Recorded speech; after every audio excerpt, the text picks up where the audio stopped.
This is The Antidote with Dave Hawkins, where Christian music doesn't suck.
Mirror from the latest album Kissing Strangers from Dead Artist Syndrome.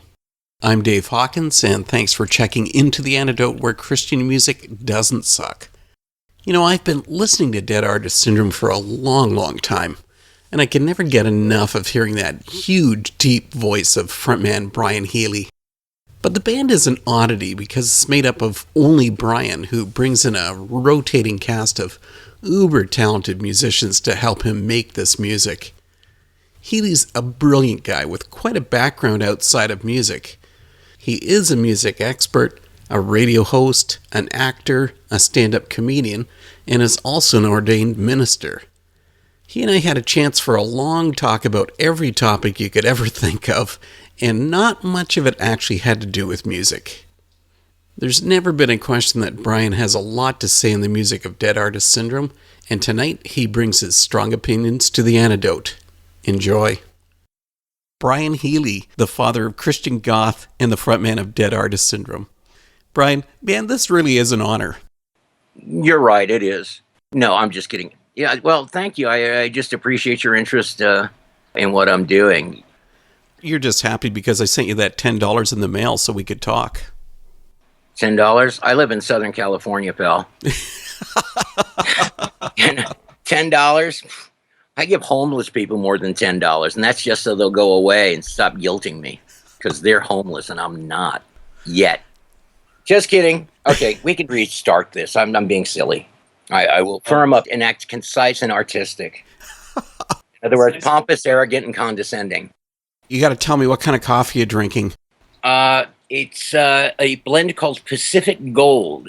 It's supposed to be a dark roast. I'm not one of these foo-foo coffee guys. To me, 7-Eleven, Circle K, Come and Go. I'm an off-the-rack coffee guy. To me, the biggest scam Satan's ever pulled is getting people to pay $3 for 50 cents worth of coffee. Okay, so you're not a purist. Not at all. I mean, if I put 5 cups in front of you and gave them all exotic names and just got them from various donut shops, I don't think anyone would know the difference.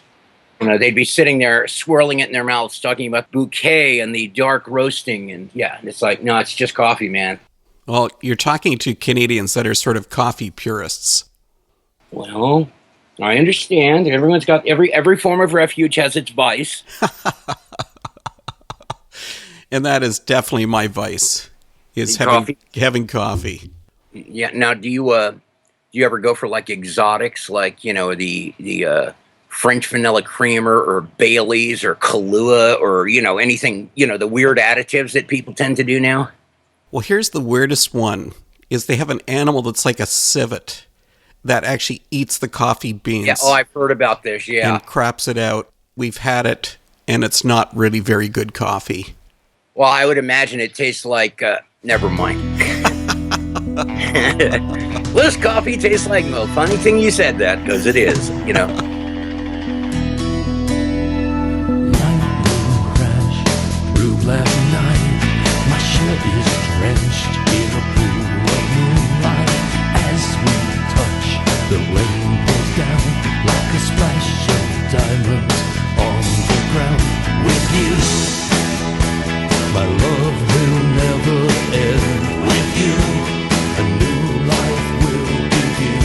With you, the darkness turns to light. With you, always by my side.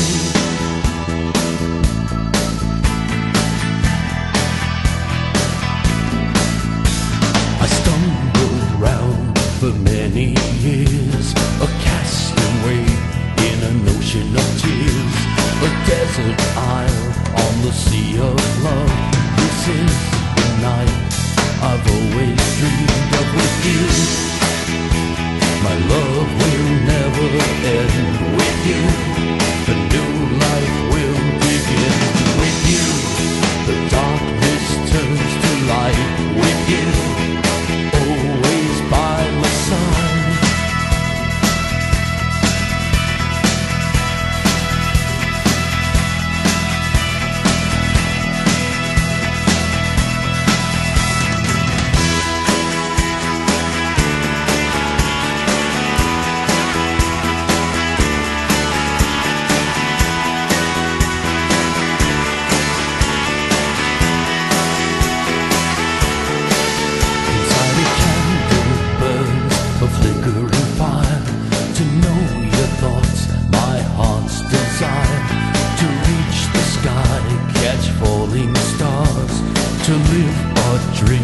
Wherever we are, with you, my love will never end. With you, a new life will begin. With you, the darkness turns to light. With you, always by my side. With you, my love will never end. With you, a new life will begin. With you, the darkness turns to light. With you, always by my side. With you, my love will never end. With you, a new life will begin. With you, the darkness turns to light. With you, always by my side. From Dead Artist Syndrome came With You. And since Brian's with us, let's go back to our talk. Evangelism is not my strong suit these days. Even though you're an ordained minister. Well, yeah, but I'm kind of trying to reprogram the world to I'm Christian, but not one of them. I didn't think in my lifetime someone could turn the term evangelical into a vicious, dirty word. And it certainly happened, hasn't it? I believe so. Yeah, I think Jesus has become a brand to the American church to sell various things and gather mailing lists and power, and has really nothing to do with Christianity whatsoever. Well, you've certainly stated that in your music over the years, haven't you? I guess I have. But when I write, I just write about what's influencing me and what I'm thinking at the time. And sometimes, yeah, I do think that way. I mean, I can't say this anymore. At one time, I used to tell people, pick up a copy of Christianity Today, and you'll see what real Christians are doing in the world. Well, now if you pick up a copy of Christianity Today, you might as well pick up Rush Limbaugh's newsletter. BGA should be shut down as far as I'm concerned before Franklin destroys the legacy completely of Billy Graham. If you had a list of things Billy Graham said you should never do because I did them and they were stupid, apparently Franklin got the wrong list. He thinks the title's different.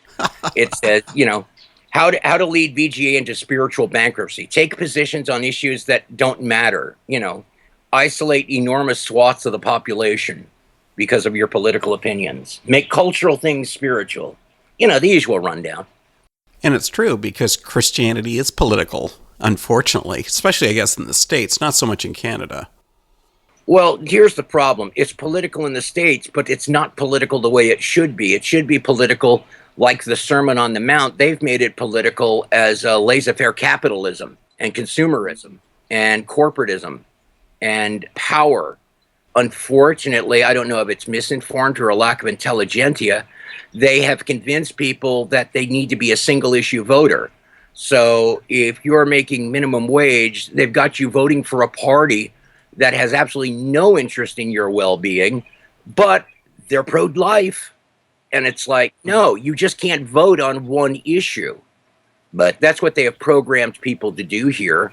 And especially when you have what were once reputable ministries, it's been documented, you kicking 200 grand, you get focus on the family, telling everyone you're a Christian issue now, and you get their mailing list. The first time I saw this, they made the Panama Canal a Christian issue. Now, how the Panama Canal by Carter being given back to Panama is Christian, I have no idea.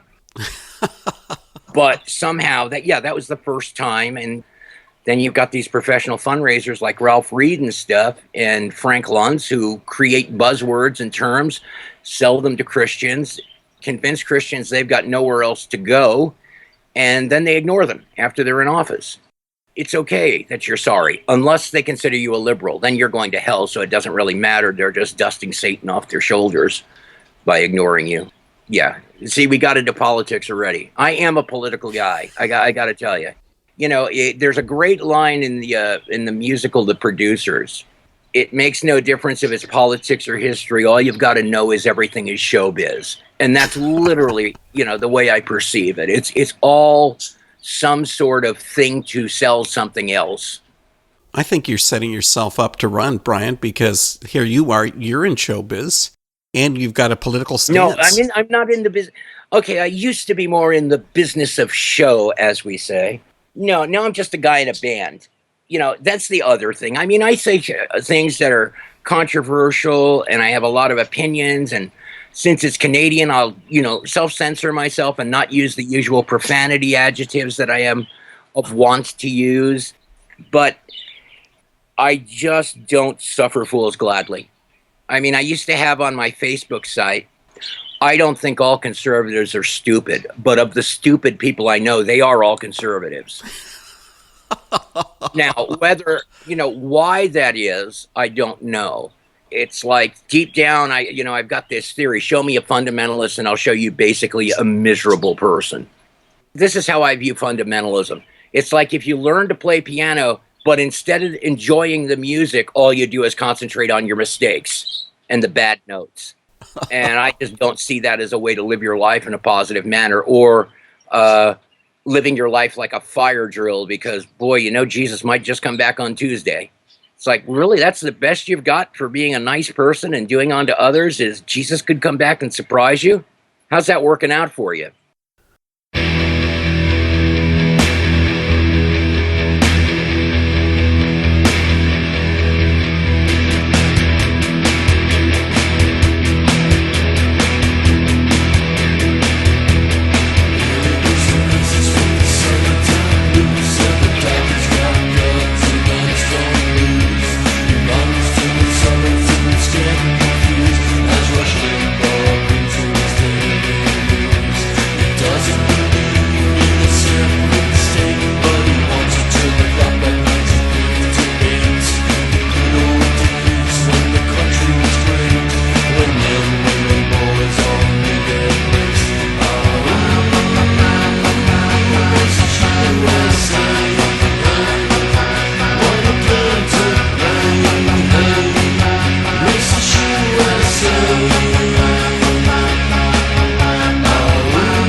I mentioned that DAS has been around for quite a while. That was one of those older tracks, USA, from 1995's Happy Hour. American Christianity has so many flavors of stupid. Now, I know Canada, I've got friends that are Canadian, but I've got to say, at least your degrees of stupid seem to at least be smarter degrees of stupid. I don't know. It depends on the person you're talking to. Yeah, I mean, our degrees of stupid, I know people that have prayed whether it's okay to have the devil's food cake instead of the cheesecake. Oh, right. You mean And then pot you blessings ask- instead of potluck. Right. Yeah, it's like, wait a second, what's the difference? Well, one's got devil in the name. I had a friend who asked someone to remove a statue of a frog from their house because a frog was mentioned in the Old Testament as a sign of a plague and it was against God. Oh, And my. it's like, are you out of your mind? That'd be like, hey, I've stopped drinking, close down all the liquor stores. That's absolutely the wrong approach. I think, as people in general and as Christians, we need to vaccinate ourselves from the evil in the world, not try to quarantine ourselves. Exactly. And just accept it. I mean, evil comes up a lot in what I do because I find it fascinating because everyone's looking for horns and red tails and flames and teeth and fangs. And no, it's usually a smile. It's usually something desirable. It's something you want. It's something you want to walk into. Evil sales pitch is there's something desirable about it. There's a story. It's like a con man. They never just say, give me $50. They give you a story first, and they lure you in, and then they drop the boom. Well, I think that's what a lot of evangelical churches do now.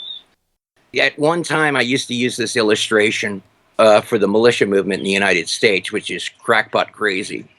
Please don't bomb my house, guys. I love your rights. But it starts out at one end with Second Amendment rights, private property rights. And then it starts adding things in and getting narrower and narrower until you're at the other end of the funnel and you're Timothy McVeigh. Mm-hmm. And by that time, they've slowly prepped you and sold your mind. Well, I think the church is starting to do that. They start with love, peace, and joy. I used to make this joke that I'm good enough for Jesus, but am I good enough for Chuck Smith? But I like Chuck. I use Chuck as an example, but that was always my example. And you know what? I was good enough for Chuck Smith. Guess what? A lot of people who went to his church, I wasn't good enough for them, though. Their standards were higher than Chuck Smith's because they didn't have the wisdom or the spiritual maturity. Fortunately, I go to a church that is totally the opposite way. I've always said about how churches are exclusive instead of being inclusive. Well, yeah, I mean, that's one of the things. I keep seeing these people post these things on Facebook, and I have this one comment I use repeatedly. Well, apparently that church doesn't have a welcome mat. But my winnowing bar used to be, is there an ashtray outside the church?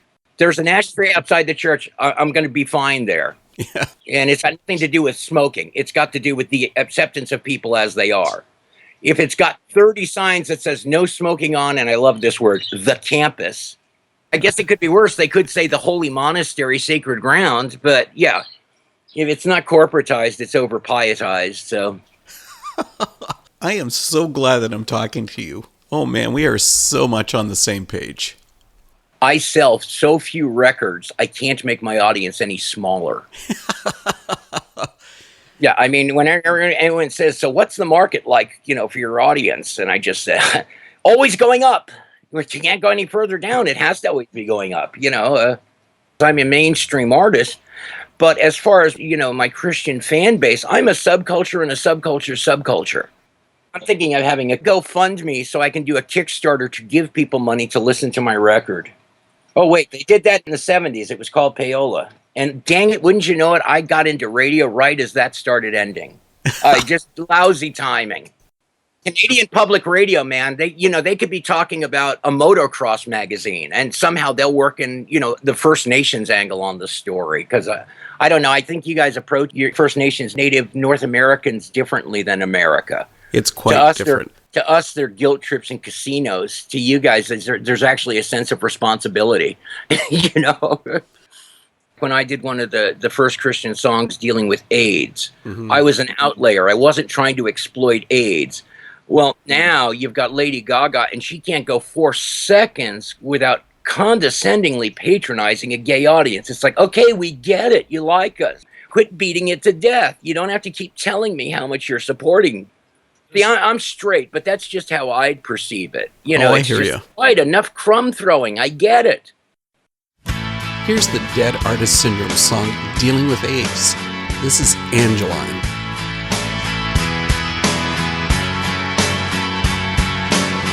The song is over, you sadly danced into the night. No more tears flow from the eyes that once were bright. Heaven knows only fools believe that life is fair. I was one of those who turned away in your despair. It's much too late to say I'm sorry now. It's much too late to say goodbye. It's much too late to say I love you, Angeline.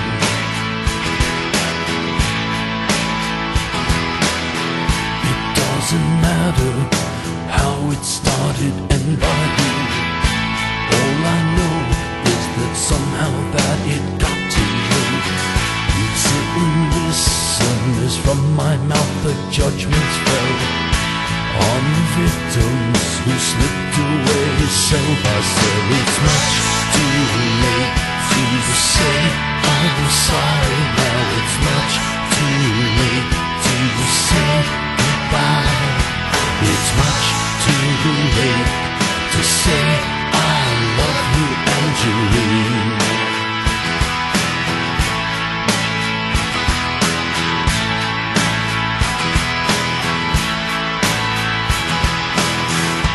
As I walk underneath the cloudy sky, I ask myself, will I ever know the reasons why a child of God had to die alone in your tears? Damn my soul to hell if I should turn my back in here. It's much too late to say I'm sorry now. It's much too late to say goodbye. It's much too late to say I love you, Angeline. It's much too late to say I'm sorry now. It's much too late to say goodbye. It's much too late to say I love you, Angeline.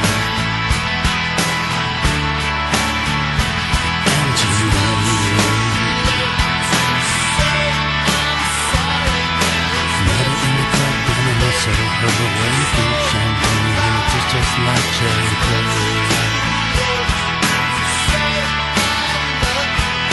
Girls will be boys and boys will be girls. It's a mixed up, jumbled up, shit up way.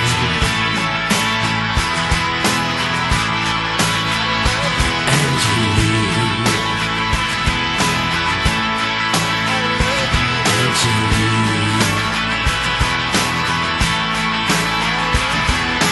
Holly flew from it's talking way across the USA. La la la, Angeline.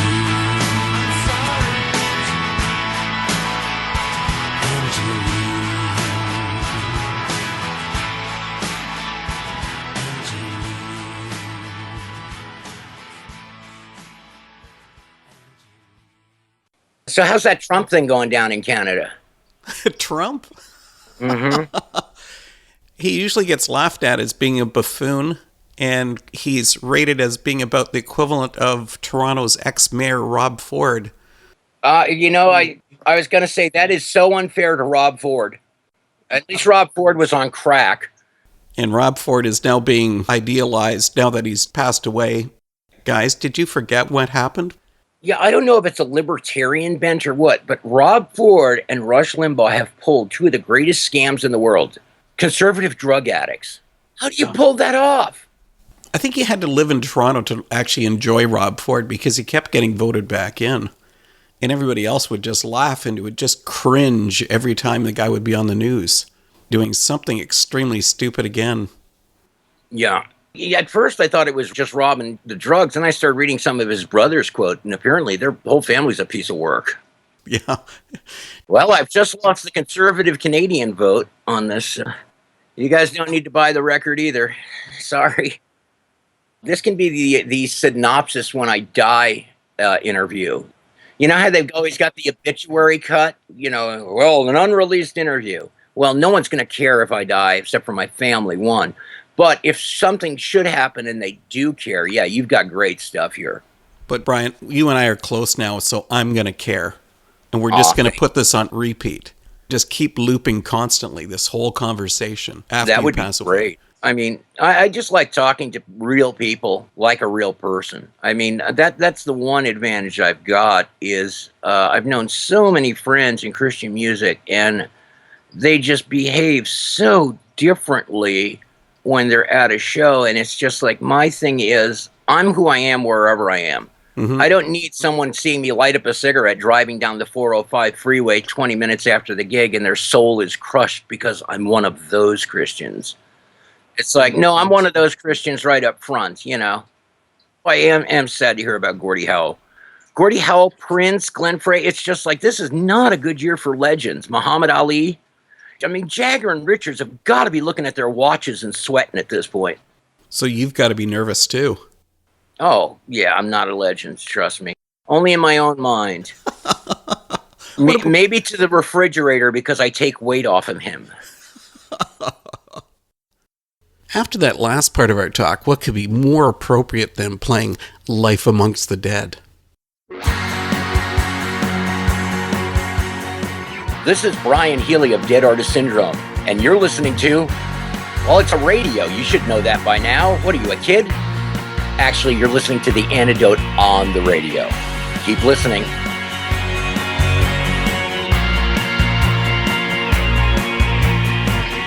Looking out a frosted window pane, thunder shatters through the acid rain. Darkness covers the sparkling eyes. Hell-bent angels dream of suicide. Lonely mortals that will not hear. Silent voices who call them near. Still I listen to their cries as we watch their lives slip by. Life amongst the dead. No sadness, no weeping. Life amongst the dead. Still voices not speaking. Life amongst the dead. The faithful all sleeping as dreams of heaven are dancing in their heads.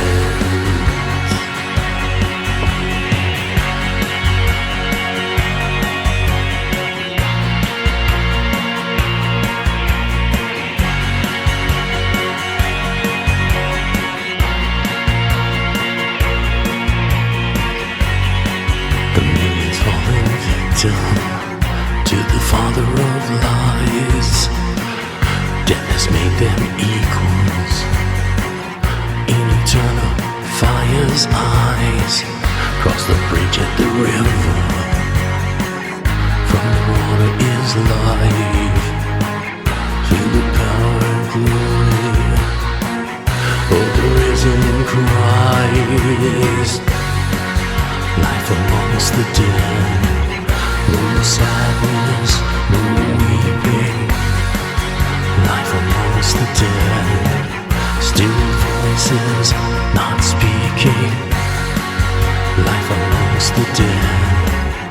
The faithful are sleeping as dreams of heaven are dancing. Dreams of heaven are dancing. Dreams of heaven are dancing in their heads.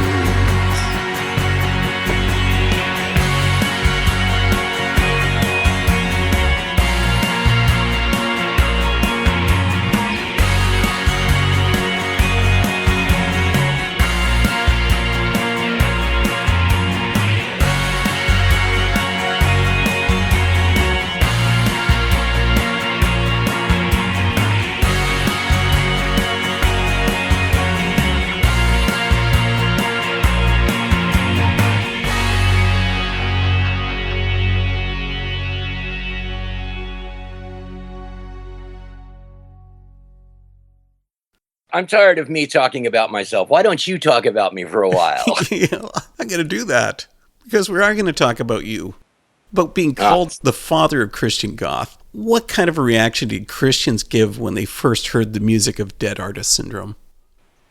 Surprisingly, young people, I think, were a little more shocked. When I first showed up, we were really nice and we broke down, a lot of barriers. And I was, quote unquote, a pioneer, which basically means you get a lot of arrows in your back. And when I went to play the Gospel Music Association New Artist Showcase, all these blue-haired old ladies just absolutely loved what I did because their frame of reference was George Beverly Shea, Bing Crosby, deep-voiced baritone crooners. To younger people, all they hear is Jim Morrison and all this dark thing. I don't particularly think I'm doing anything dark. So, the whole Christian goth thing, I think, just got assigned to me. Well, first of all, the person who's on record is saying it, the late Roz Williams of Christian Death. He apparently heard it and said, oh my God, it's the father of Christian goth. I think I write pop songs and do kind of popish rock songs, but I have a deep voice and everyone assumes it's dark. Well, it is your vocal delivery, but I mean, goth, that's how I would have described Prince of Darkness that you brought back out in 1990. Yeah, and they're going, that's going to come out again. If someone wants to put it out in vinyl, and which I'd be thrilled over, because I love vinyl, but I unfortunately got into music when the day of the gorgeous 12-inch album cover, went by the wayside. I used to love going to a record store and buying a record. And just even before you put it on, opening it and looking at the artwork was just like an experience unto itself. Now you open up a CD or, something, you need a microscope. And then, and cassettes were the same way. And I just still can't understand the whole download thing. There's something weird to me about buying something and not having a physical product in my hand. I like the convenience. I like everything about it. People buy more downloads than the physical units. But it was weird to me not having a physical disc in my hand, and thumbing through the lyrics or looking at the pictures while I'm listening to the disc. Does that mean you're going to redo the artwork for Prince of Darkness? Absolutely. And what would be nice is the way I created it the first time was an extremely lengthy process because it was all done physical. And now I think it's like 3 clicks in Photoshop, which is nice. I used to love that. Hey, Dana Spallinger, who went to the Pittsburgh School of Art and studied all that graphic arts. Well, now everything you do can be done by a 4-year-old, with the basic software on his Mac or PC. Oh, I think you're exaggerating a little bit, man. That's really... I'm not. I remember having to pay someone to typeset somebody, cutting it into little squares, taking wax on the back and putting it on things and then photographing it and having it turned into film and then separations. Not anymore, baby. Someone types it in, they pick a font, they hit send, they hit click, and it's done. You can do an album cover in 5 minutes flat.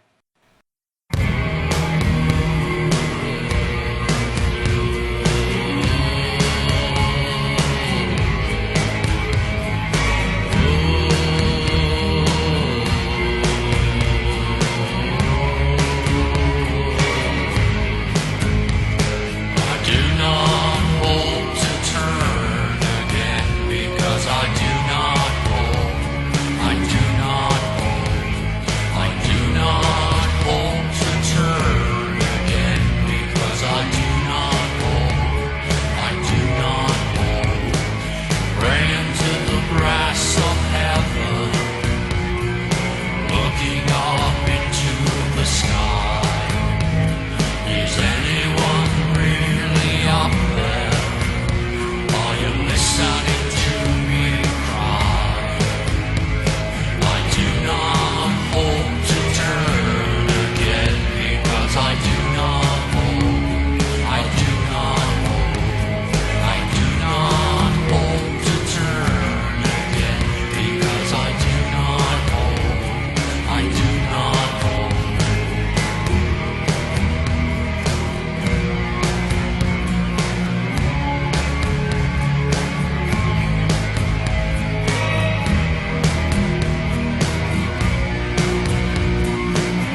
back to Prince of Darkness. I thought that album had a real goth flavor. Now, you mentioned about doing pop music, and I guess really your later stuff seemed to head more that way.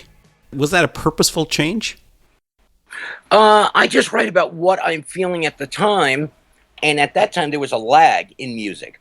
One of the things about Prince of Darkness is there were 2 tunes on it that I dropped off that was more in tune to the way I was. But when it came out, we made the decision to just, go the solid, instead of a comedy drama, just go total drama. And that means it either came out as a drama or a really unfunny comedy. So I just do what I am doing at the time. And at that point, I was creating in the studio with the songs and all the pre-stuff, and I know exactly what I want to do when I hear it. And lucky for me, I've got, extremely talented friends. It just baffles everyone else how I just like whip them and bully them into what I want, because part of the key to what I do, I mean, now I've got Dead Artist Syndrome. I've set it up from this point on to where it is a band. But prior to that, it was a band, but I really liked it to have like a turnstile effect, so everything was uniquely different. So that was nice. And there were times I'd work with people that were a little more novice, and they just couldn't believe, that I had these people who they looked up to, how, I would beat them into submission. The purpose was to get these people like Mike Rowe or Derry or Jim Nicholson or Ojo Taylor or Mike Knott, and make them do something they can't do in their own project. Those guys are major people. For people that are really into this type of music are going to instantly recognize those names. And how much did you have to pay them? Nothing, because they're my friends. I knew these guys before they were enigmas and famous. This isn't, what's actually happened, but it's sort of like looking at that ex-girlfriend and going, "Lighten up, honey, I held your hair while you puked." It's that kind of thing. I know where the bodies are buried. They know everything about me. I know everything about them. And the whole thing was going to the shows and stuff. That was the disconnect for me. I see them all change. You want to know the most honest Mike Rowe? It's when he tells that semi-off-color joke, because as long as I've known Mike, he's like the 10-year-old kid who learned a dirty word in church, and wants to try it out every now and then. But a lot of guys just all of a sudden put on absolute best behavior, and I just couldn't do that because I'm not good at best behavior. I'm an actor, but I don't want to act in real life. I wish you were a little bit more opinionated, though. You just seem to be such a go-with-the-flow type of guy. Well, I don't know. I guess we evolve by adapting, and I guess I've had to become adaptable. I can't afford to be thin-skinned because I'm fat. No, I can't afford to be thin-skinned just because that's not my nature. That, and I know how my brain works, and one of the things that I always struggled with when I was younger, I mean, I can pretty much see someone, see what their greatest fear and weakness is, and then the hardest thing is the self-control not to eviscerate them, if they say something that offends me. Like I said, I don't suffer fools. I go straight for the nuclear option.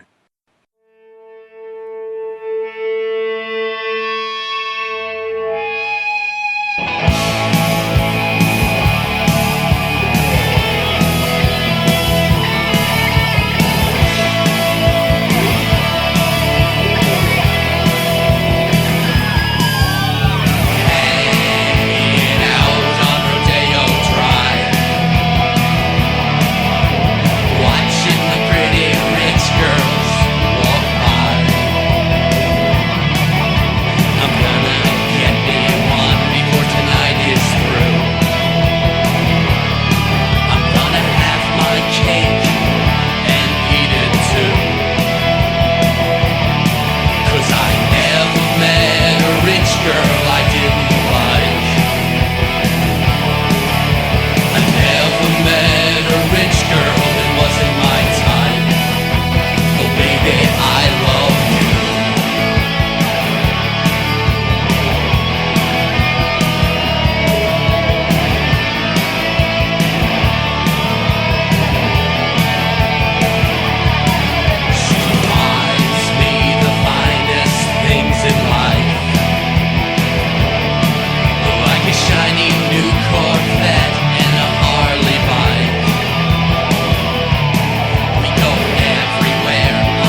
from the original release of Prince of Darkness as being too sarcastic was Rich Girl. Now, you brought up both acting and comedy. I read somewhere that you were a stand-in double for John Candy. Yeah, I did 3 films with John. Probably the nicest guy Canada could have produced. And, God bless him, he was a great guy. I did that for, Planes, Trains, and Automobiles, part of Spaceballs, and all of Great Outdoors. That must have been so cool. It was. I mean, and it's nice because, there are certain things I can look at. It's, it's just like, I love that scene where John gets whacked in the head with the tennis racket when he's, they're chasing the bat and Dan Aykroyd hits him in the face with the tennis racket. It's like, yeah, well, I didn't enjoy it as much because that was my face, Oh, that was so funny when the bear's jumping on the door. Yeah, try being under the door. It's so funny how Hollywood works, because it's like, okay, well, here's the $1 million celebrity, and here's the guy, who does his light stunts and double work. We don't mind killing him. We can get another one of him. God forbid, the star cuts his finger. Even John used to have fun with it. Oh man, that's too funny. And is this why you live in Hollywood? Oh well, I was at the time. I was actually living in Pasadena. Because, living in Hollywood, no one in Hollywood is what they say they are. The waitress is not a waitress. She's an actress. The bartender's a screenwriter and going to film school or something. And I was just a guy who happened to work at a job, and it was just like any other factory job I had, only the final product was far more visible to the general public. I love hearing you talk and all these opinions. You've always expressed a lot of opinion in your music. You've often been compared to Steve Taylor. Taking a look at, let's be delicate here and say, inconsistencies in the church and society. So what was it that DAS wanted to change? I didn't really want to change anything because that would imply I had a utilitarian purpose. I just say what I think, and sometimes I even think before I say it. On rare occasion. And I think my overall goal is just to, express a feeling, a thought, an emotion, a character. Everything is like a little cohesive story in itself, but yet part of a bigger production. Because I still think in terms of whole albums. And now everyone thinks in terms, it's almost like the 50s, everyone thinks in terms of singles and single songs now. I think of overall context as well. So for me, being opinionated a lot of times, it's sort of like everyone goes, oh, you're so funny. And it's like, well, no, I'm not trying to be funny. I just said what I was thinking. You're not sure if you were actually just trying to antagonize people? No, I'm not trying to antagonize people at all. If I see someone and go, oh, cute shirt, Target have a sale, I'm not trying to antagonize them. It's just the first thing that came to my mind. It's not like Tourette's. It's just that, sometimes I just say things.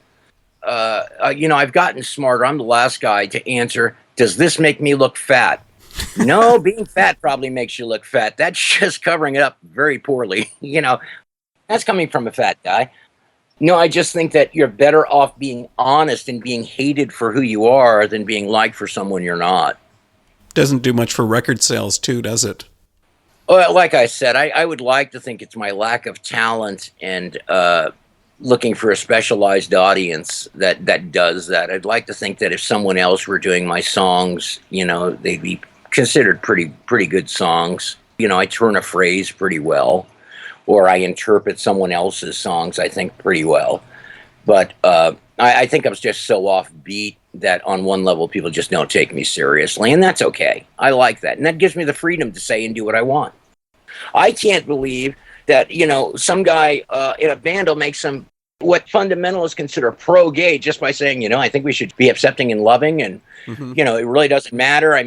You talk to adulterers and you don't want to deny them their rights. So why would you want to deny anyone else, based on another thing that you quote unquote perceive as sin, which I don't necessarily do. I don't thin slice my theology. No, I've known gay Christians my entire life. I'm just surprised that Other people didn't realize they were out there and existed. And I'm sorry, but they shouldn't have to go away just because you don't like it. Don't be so arrogant. They really don't want to hit on you. Maybe you're just not that good looking. Maybe the same reason you can't get a girlfriend, you probably wouldn't be able to get a boyfriend. You know, maybe you're just a dirtbag and a loser. Okay, that's a little hard. But you know what I'm saying? It's like, maybe you've just got a personality that stinks. Yeah, at least in this country, I mean, being called liberal is like a notch above or below gay, depending on who you're talking to. A lot of fundamentalists interpret the word liberal as an adjective to describe, what they perceive as weak, sissy, screwing up everything.